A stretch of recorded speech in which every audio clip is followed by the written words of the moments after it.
What Event Horizon tells us about the psychological horrors of the human mind.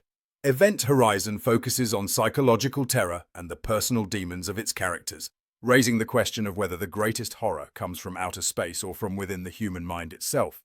In the story, the crew of the spaceship Lewis and Clark searches for the lost vessel Event Horizon, which has returned with a dark secret.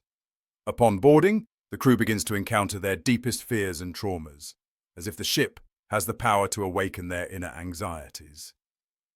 This emphasis on psychological terror reminds us that people often face their most profound horrors within.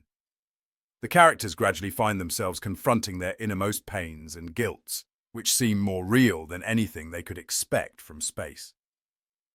Director Paul W. S. Anderson explores the idea that the ship itself may not be the primary source of horror, but rather a catalyst for exposing the dark corners of the mind.